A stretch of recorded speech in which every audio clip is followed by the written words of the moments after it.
pregação são os versículos 4 a 9, essa parte da Escritura. 1 Coríntios, capítulo 1, versículo 1 a 3, primeiramente leremos essa parte.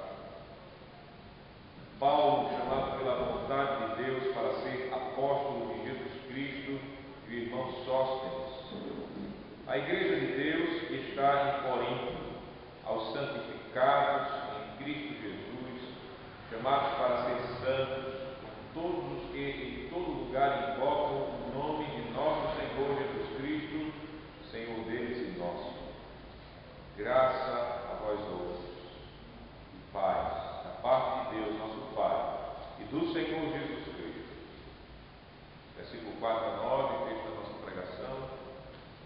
Sempre dou graças a meu Deus a vosso respeito, a propósito da sua graça que vos foi dada em Cristo Jesus, porque em tudo fostes enriquecidos nele, em toda a palavra e em todo o conhecimento, assim como o testemunho de Cristo tem sido confirmado em vós, de maneira que não vos falte nenhum dom, aguardando vós a revelação de nosso Senhor Jesus Cristo, o qual também vos confirmará até ao fim, para seres irrepreensíveis no dia de nosso Senhor Jesus Cristo.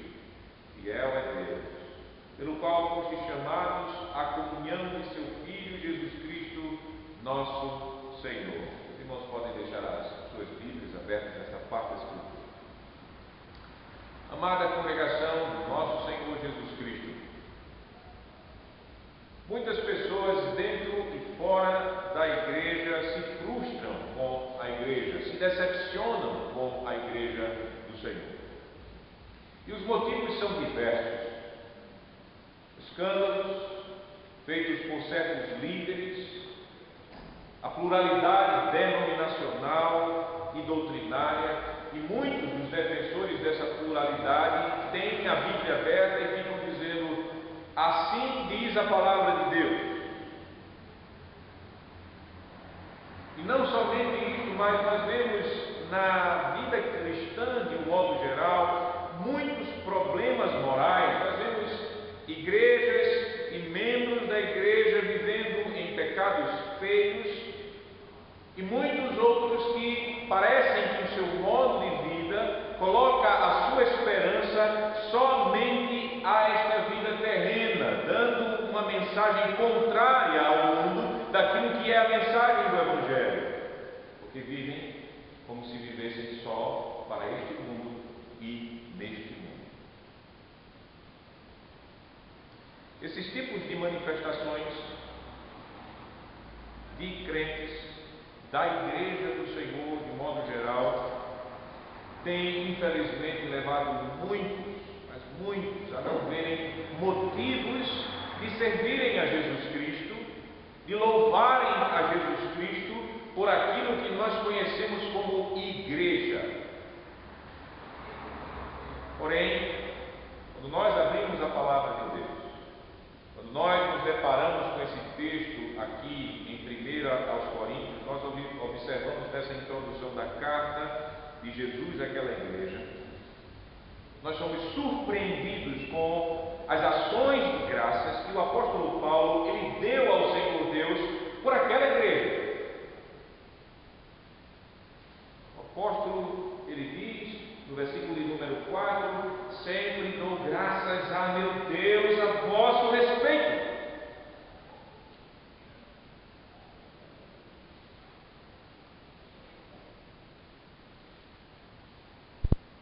O apóstolo rende graças pela vida da igreja de Corinto. Essas palavras, meus irmãos e minhas irmãs, de ações de graças, nos estimulam até mesmo a revermos o nosso modo de olharmos para a igreja do Senhor enquanto aqui nessa terra.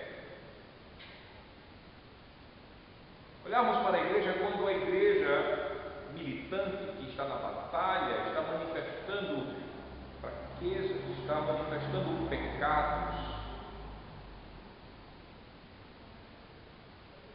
isso, para louvarmos ao Deus gracioso, é que eu chamo a todos a ouvirem a mensagem de Deus no seguinte tema: sempre dê graças ao Deus fiel por sua obra graciosa na igreja.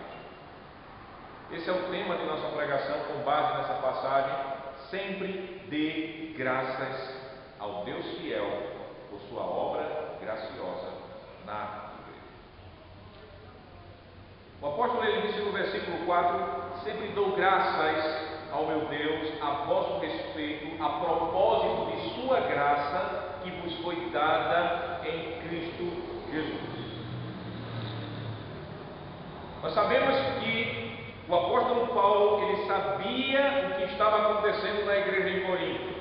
Ele havia recebido uma comitiva de oficiais desta igreja, onde ele estava, e que esses oficiais contaram todos os problemas que estavam acontecendo na igreja em Corinto. Muitas coisas ruins, muitas coisas feias estavam ocorrendo naquela igreja local. Divisões, imoralidades, intrigas, tolerância a falsos mestres dentro da igreja, heresias pesadas, como por exemplo aquela heresia que negava a ressurreição dos crentes que morreram no Senhor.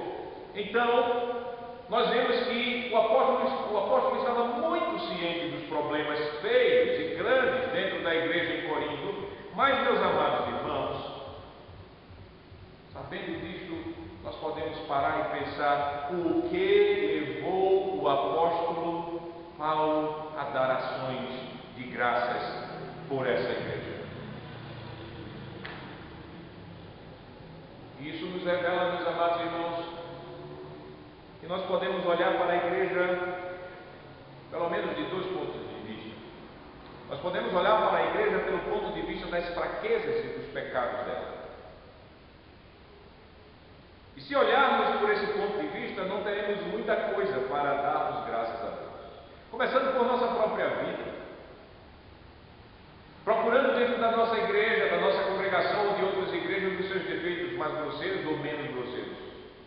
Se nós tivermos esse ponto de vista de ficarmos olhando e querendo olhar para a igreja por meio das fraquezas e pecados dela,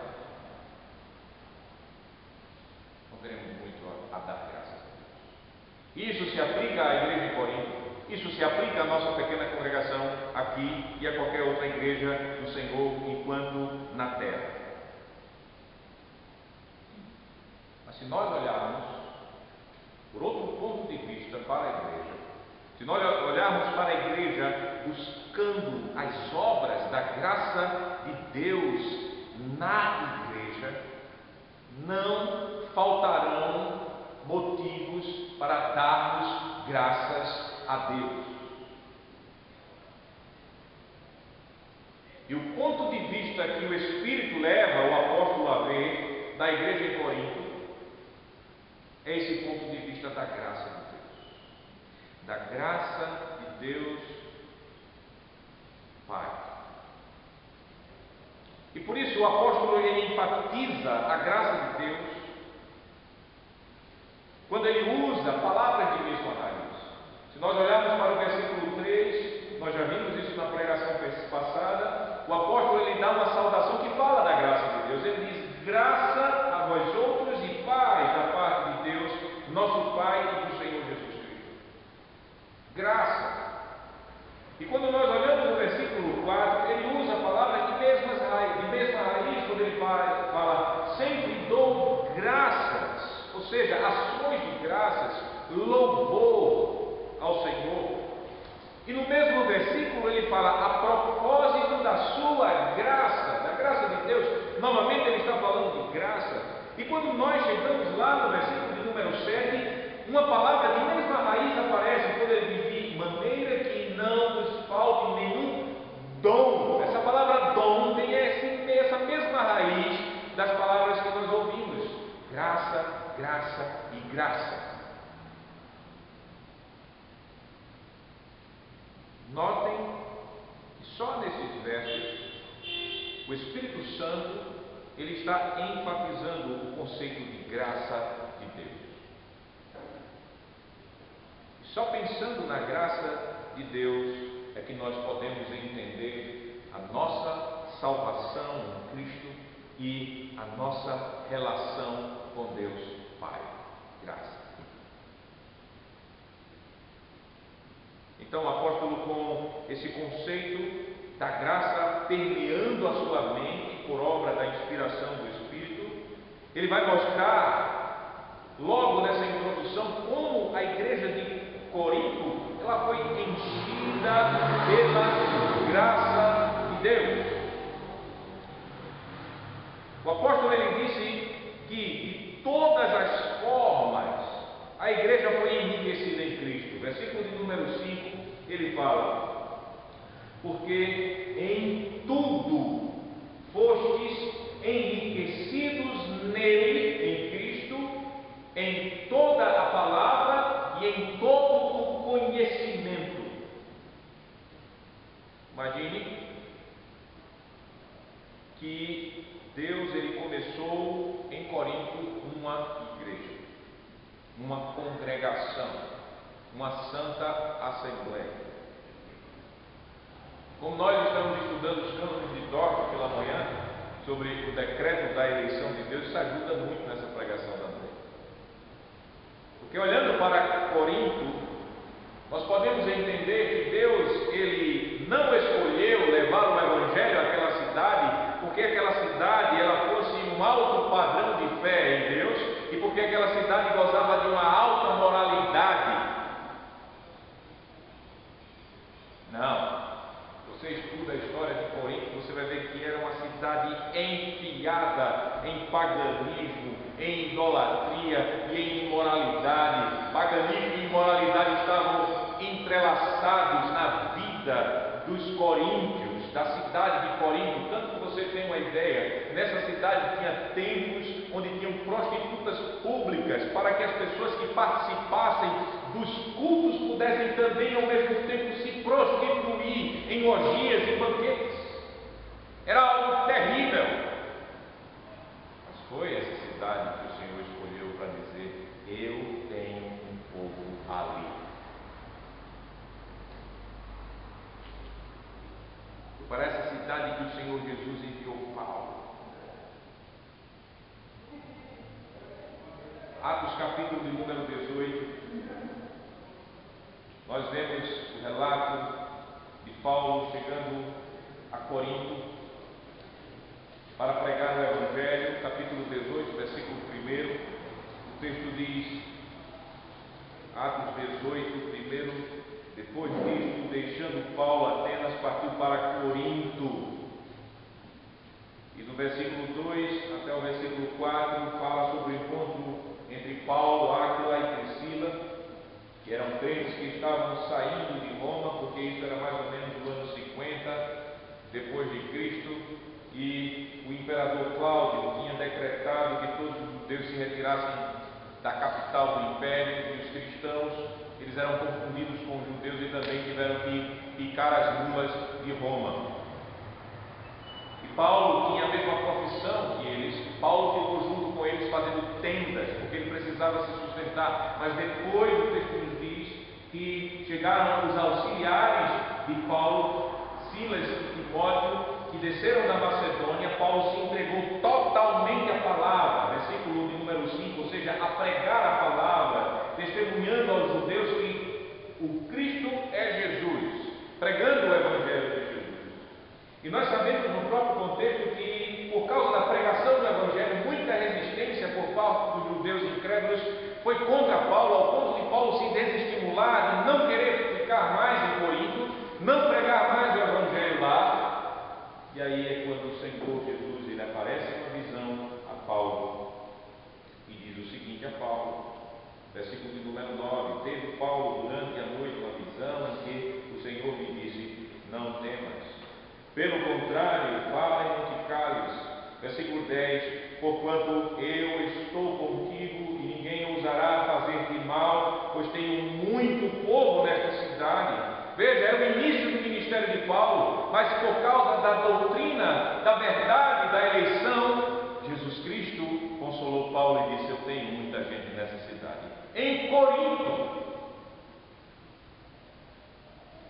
o texto diz, versículo 11, e ali permaneceu Paulo 1 ano e 6 meses, ensinando entre eles a palavra de Deus. Graça, só graça. A graça de Deus em escolher aquela cidade, a graça de Deus em dentro daquela sociedade podre e pagã, escolher os seus eleitos e salvá-los pela pregação do Evangelho de Cristo. E ali surgiu uma igreja. Graça. E a graça de Deus se manifestou naquelas pessoas que foram chamadas para serem membros da igreja de Jesus, porque o testemunho que nós temos na própria carta é que Deus, Ele escolheu dentre a sociedade de Corinto, não as pessoas mais célebres, não as pessoas mais sábias segundo o mundo, não os poderosos, mas aquelas que eram conhecidas pela sociedade, muitos, como que nem fossem gente, os nada. Veja, vamos voltar lá para 1 Coríntios, capítulo de número 1. Deus, Ele confundiu, mostrando a excelência da sua glória na humildade daqueles a quem Ele escolheu. A graça. Capítulo 1, versículo 26, o apóstolo diz: irmãos, reparai, ou seja, prestai atenção, pois na vossa vocação, no chamado, foi visto que não foram chamados muitos sábios segundo a carne, nem muitos poderosos, nem muitos de nobre nascimento. Versículo 27, pelo contrário, Deus escolheu as coisas loucas do mundo para envergonhar os sábios, e escolheu as coisas fracas do mundo para envergonhar as fortes, e Deus escolheu as coisas humildes do mundo e as desprezadas e aquelas que não são, para reduzir a nada as que são, a fim de que ninguém se vanglorie na presença de Deus. Veja a graça novamente se ver aqui. E a coisa fica mais graciosa ainda quando nós olhamos para 1 Coríntios, capítulo 6. Vamos lá. Porque não estamos falando que muitos dos que foram chamados, eles não eram pessoas de alta estirpe da sociedade coríntia, mas eram também pessoas de baixa moralidade, terrível moralidade. 1 Coríntios, capítulo 6, versículo de número 9, quando a igreja ela estava sendo seduzida por certos crentes que estavam querendo viver em libertinagem e fazendo muitos dentro da igreja viverem da mesma forma, o apóstolo exorta a igreja dizendo o seguinte: 1 Coríntios capítulo 6, versículo 9: ou não sabeis que os injustos não herdarão o reino de Deus? Não vos enganeis, nem impuros, nem idólatras, nem adúlteros, nem efeminados, nem sodomitas, nem ladrões, nem avarentos, nem bêbados, nem maldizentes, nem roubadores herdarão o reino de Deus. Agora notem um detalhe, versículo número 11: tais fostes alguns de vós. Vocês estão vendo que dentre estes pecadores que até a sociedade repudiava, tais fostes alguns de vós. Mas vós vos lavastes, mas fostes santificados, mas fostes justificados em nome do Senhor Jesus Cristo e no Espírito do nosso Deus. Deus estava escolhendo não só aquilo que era nada para o mundo, mas Deus estava escolhendo aquilo que era de fato podre, muitos deles podres, moralmente podres.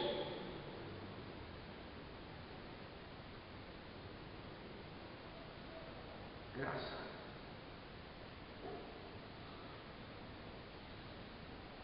Graça da salvação em Cristo estava sendo manifestada nessas escolhas, mas também graça era manifestada de outras formas.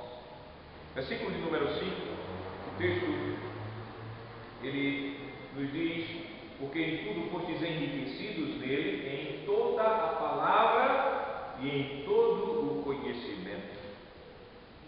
Em toda a palavra e em todo o conhecimento. foi enriquecida em toda a palavra. Isso significa todo o conhecimento do Evangelho, da graça de Deus em Cristo.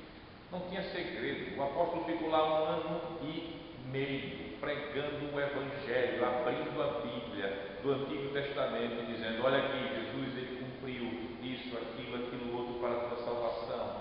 Ele era a palavra de Deus. Eles não precisavam de novos mistérios. Eles estavam recebendo todo o logos, toda a palavra do Senhor, Evangelho, esclarecimento. O texto também diz que a igreja foi enriquecida em todo o conhecimento. Isso significa que eles foram enriquecidos com toda a sabedoria. Sabedoria não é inteligência. Eu posso ser muito inteligente, mas não ser sábio. Sabedoria é, primeiro, o temor de Deus, e depois a capacidade de pegar a palavra de Deus e aplicar em minha vida e resolver os problemas de minha vida, dos meus irmãos, de outras pessoas. Sabedoria. E o texto nos diz que a igreja recebeu, foi enriquecida com esse conhecimento, essa sabedoria para poder decifrar as coisas e viver o Evangelho sem empecilho. Algo que nós vamos ver depois o apóstolo de fato exortando a igreja. Será que não existe sábio no meio de vocês? Quando a igreja estava com aquelas querelas, aquelas brigas, aqueles problemas, ao ponto de estarem levando um crente levar outro a um juiz ímpio, para que esses ímpios pudessem julgar as questões da igreja. Mas o Evangelho está dizendo: Deus enriqueceu a igreja com todo o conhecimento, sabedoria. Isso é graça. No verso 6, além das riquezas expressas no verso 5, o apóstolo disse que o testemunho de Cristo tem sido confirmado nos crentes. Versículo número 6. Assim como o testemunho de Cristo tem sido confirmado ou firmado em nós. Esse testemunho tem a ver com os sinais da verdadeira fé em Cristo.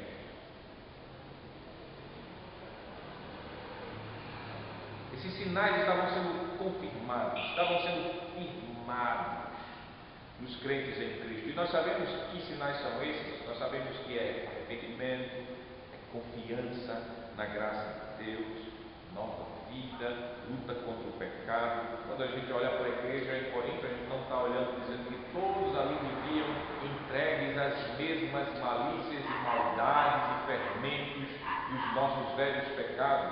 Não.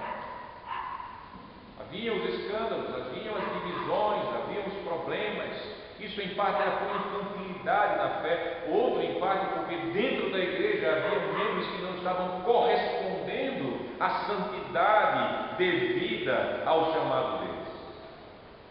Mas dentro dessa igreja, Jesus estava confirmando o testemunho dele por meio dos sinais de fé que estava sendo manifestado na vida dos seus membros.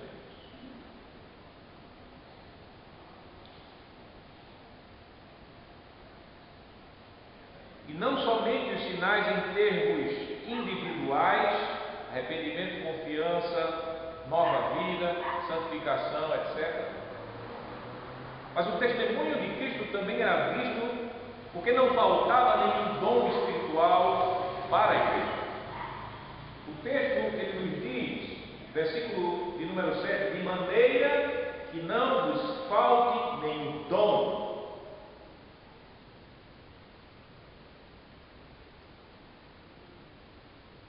Claramente, o apóstolo não está aqui revelando quais dons são esses, né? Porque ele está dizendo que não falta nenhum dom no meio, na igreja em si como corpo.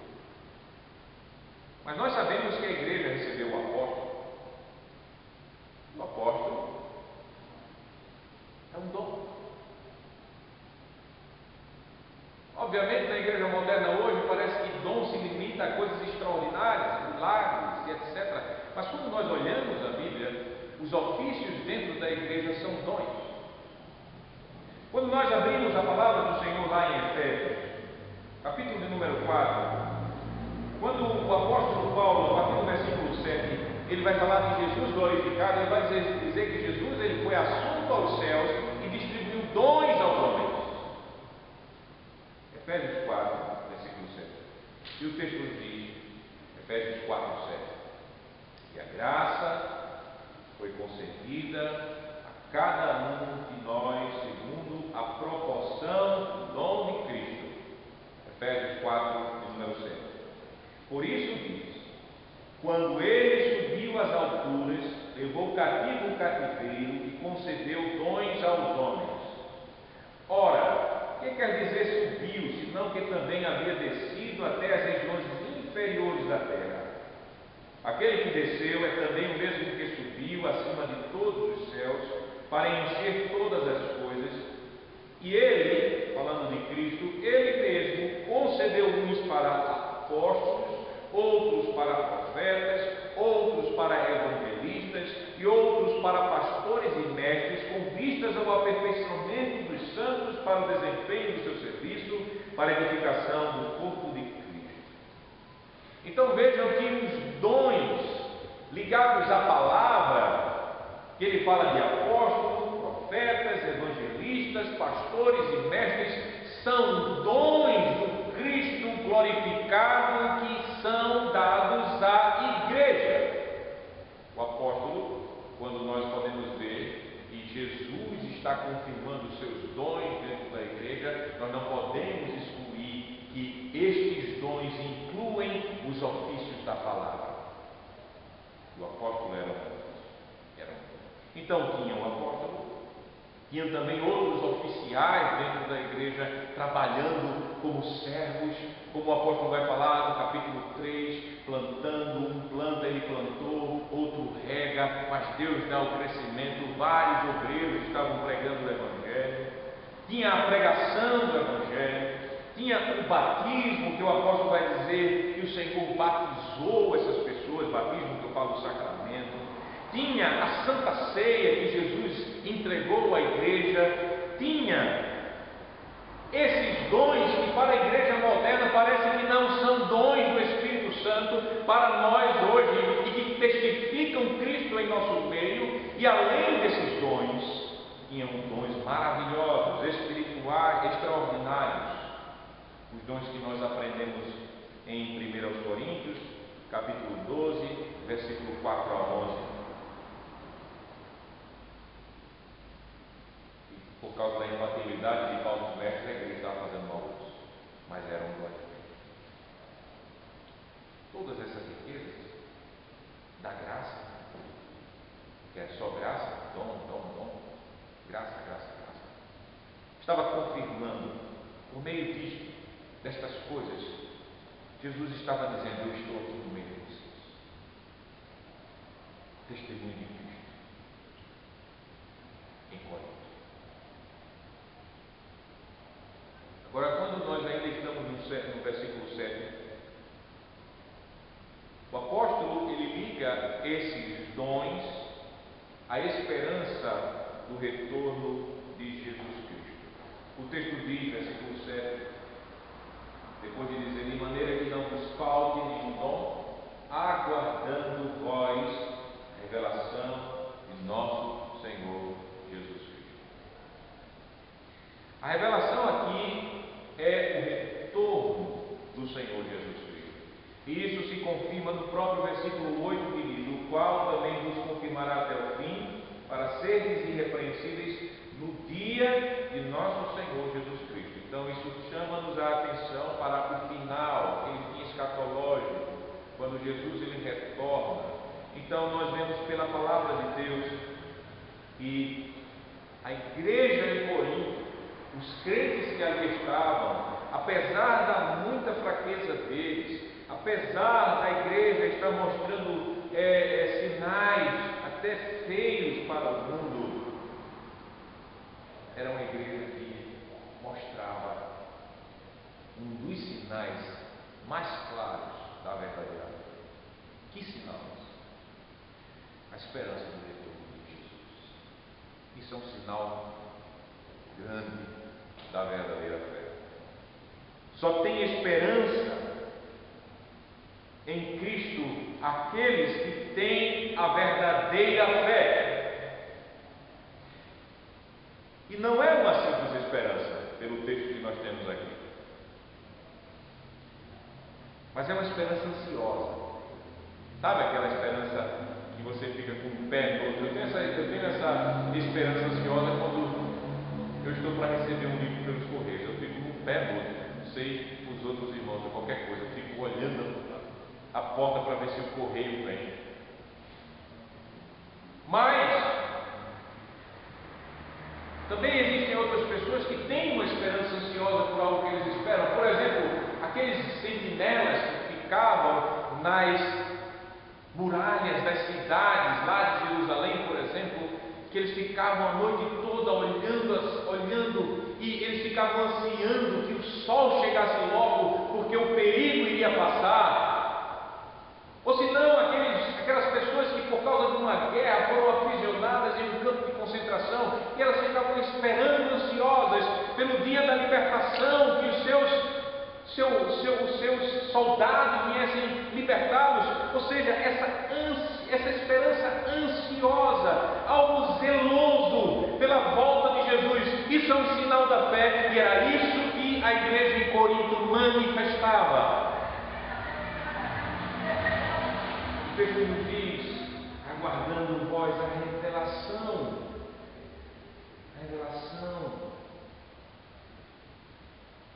do nosso Senhor Jesus Cristo.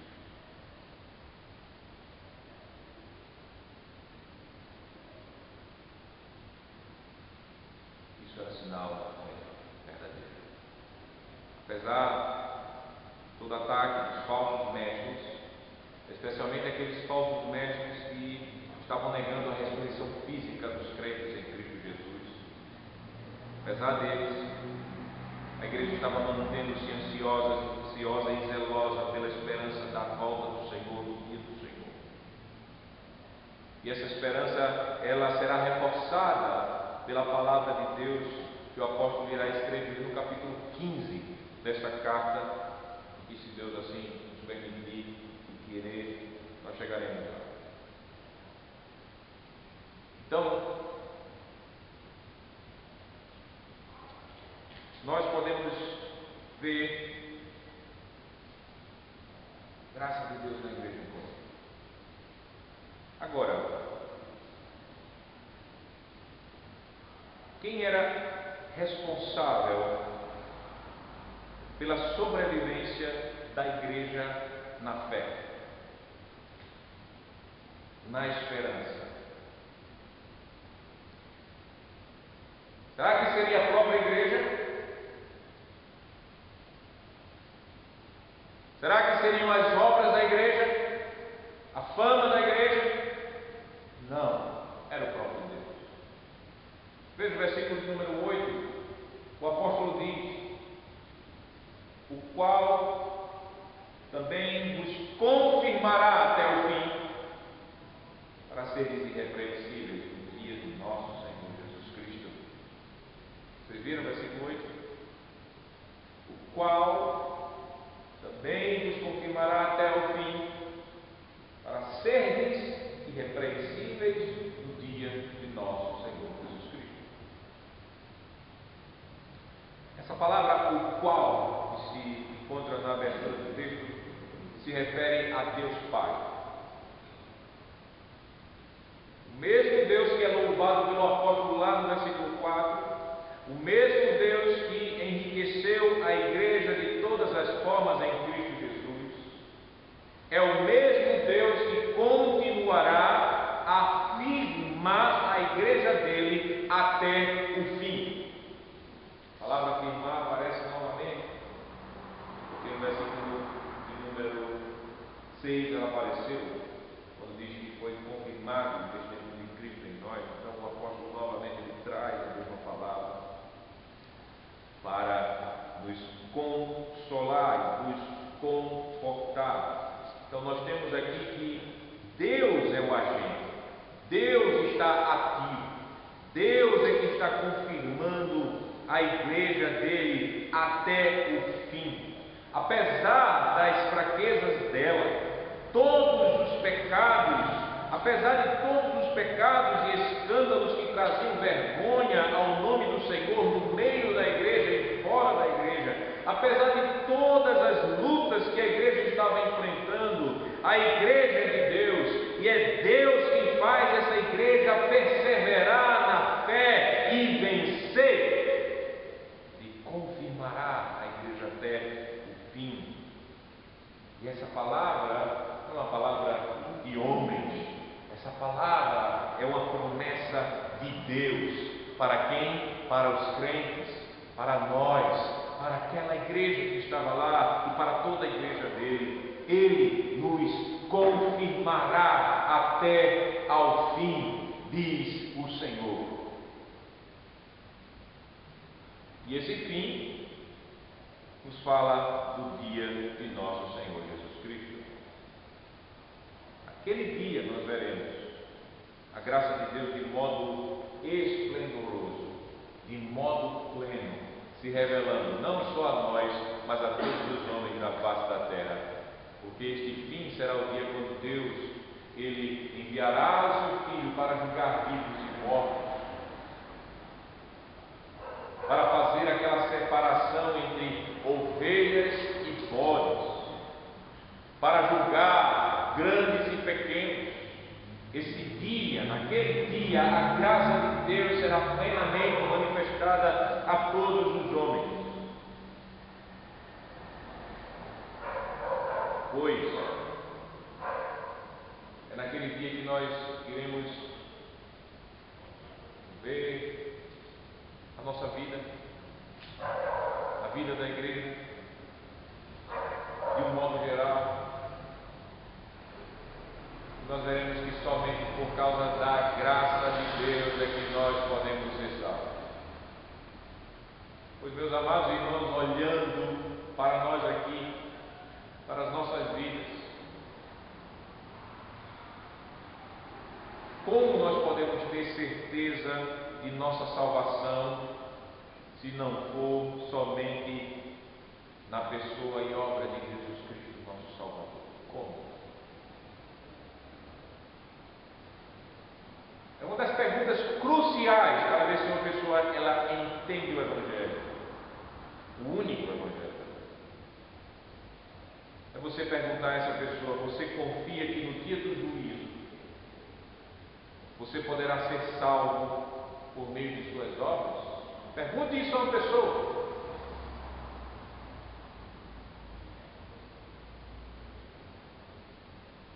Se a resposta dela for sim,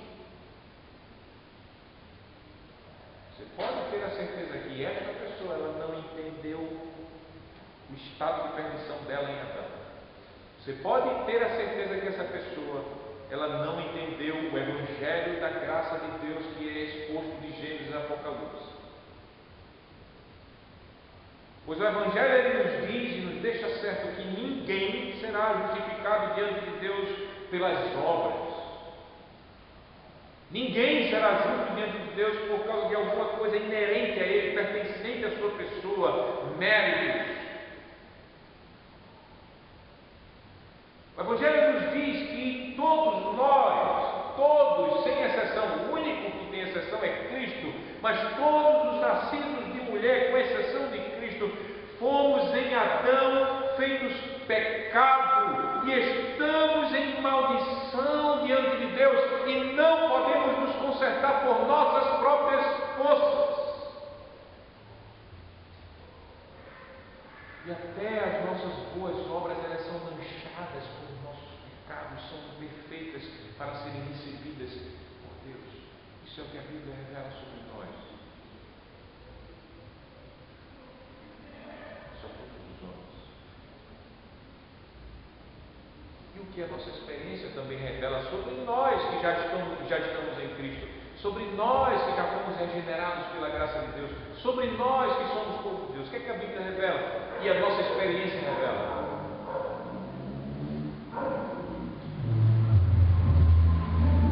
Revela que mesmo depois de sermos salvos, continuamos com as nossas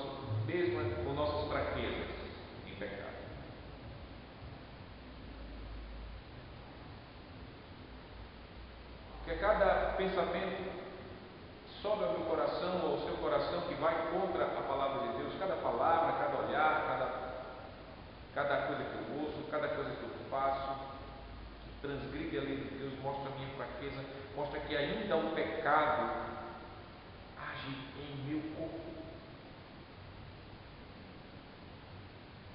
Não poucas vezes eu, você, nós preferimos voltar para os nossos velhos vícios e pecados em Adão. Então, se nós, mesmo nós crentes, se formos olhar para nós mesmos, não há esperança de salvação. Não há. Mas a graça de Deus, e graças a Deus por isso, mas a graça de Deus, pelo Evangelho da graça, nos é revelado, que o Espírito nos convence que é verdade, nos faz confiar no Senhor Deus e na promessa dele. Promessa que diz: o qual nos confirmará até o fim.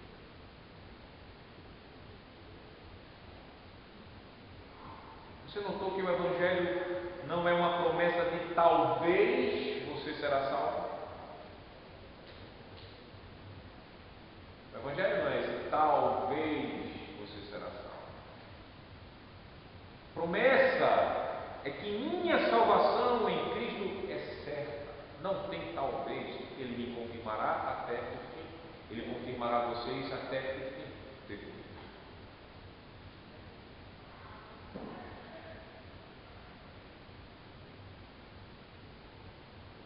E é lindo nós vemos que quando Deus nos colocar, nós que estamos ligados em Cristo pela fé, quando Deus ele nos colocar diante dele, no seu tribunal, no dia do retorno do Senhor, eu, você, nós não teremos culpa alguma, pois o Evangelho ele diz, veja o versículo do número 8, ele diz: o qual também vos confirmará até o fim, para serdes irrepreensíveis no dia nosso Senhor Jesus Cristo. Você sabe o que significa irrepreensível? Ser irrepreensível é ser sem culpa.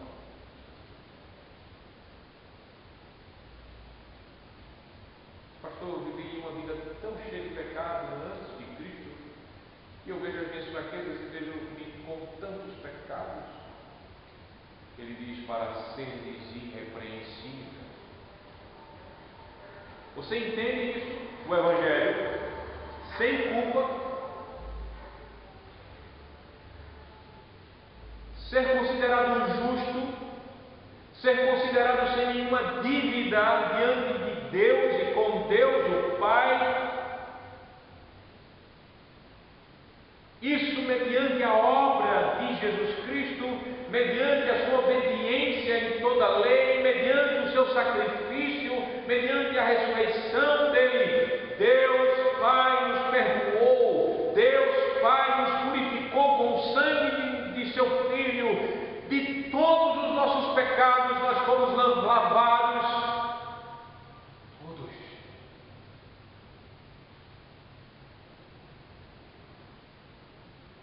Sem nenhuma condenação há para aqueles que estão em Cristo Jesus. Dessa forma, você pode imaginar o Pai, o próprio Pai, Ele chegando e nos apresentando sem culpa a Ele mesmo. Isso no dia de nosso Senhor Jesus Cristo. Ninguém pode imaginar isso. Se julga a nossa salvação por obras. Esse Evangelho é algo que um homem não pode fabricar com a sua mente.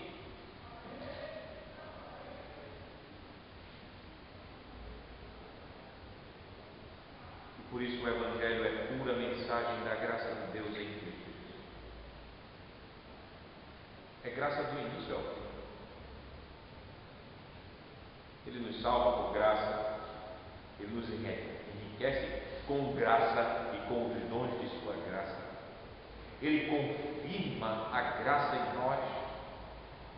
Ele, por graça, nos apresentará a Ele mesmo como irrepreensíveis, como se nunca tivéssemos pecado, e tudo isso por graça. É graça sobre graça.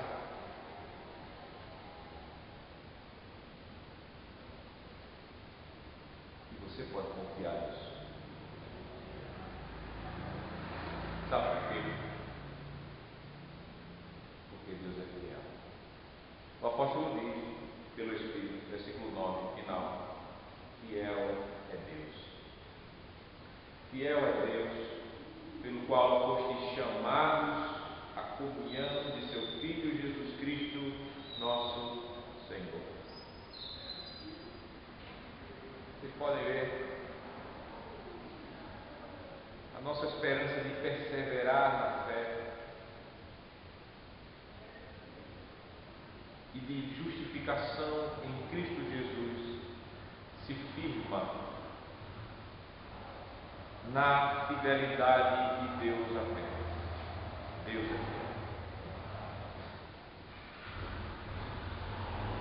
Não na nossa fidelidade, pois nós somos fraquinhos. Mas no fato de Deus ser fiel, é a essência da natureza de Deus, fidelidade. Como Deus é amor, como Deus é justiça, Ele é fidelidade, Ele é fiel.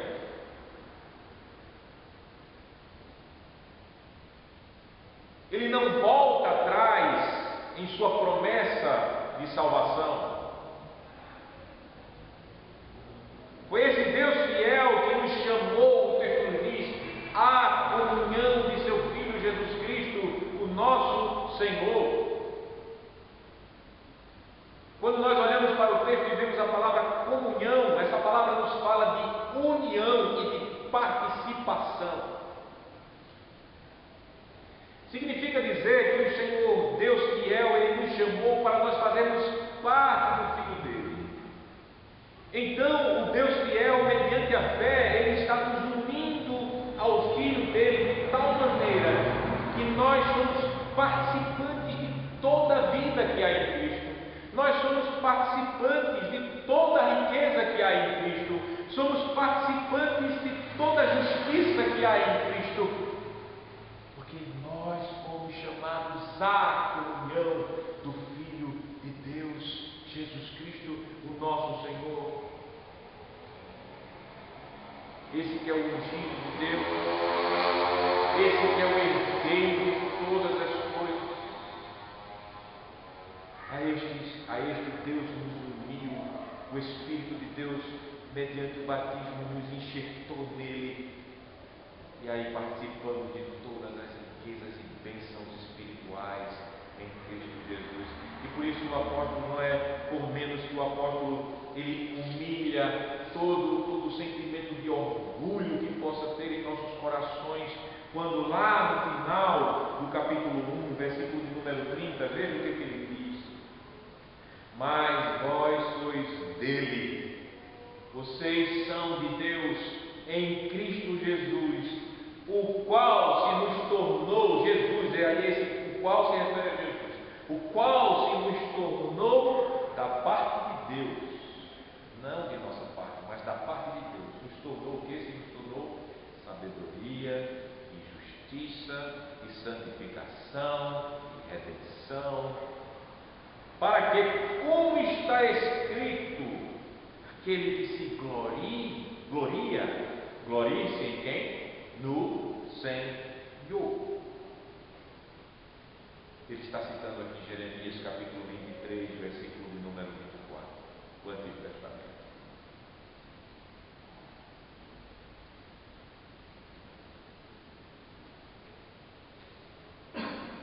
Você pode imaginar que tudo isso é graça. Graça. Tudo isso conquistado por Jesus para nós e dado a nós por pura graça, mediante a fé no Filho de Deus.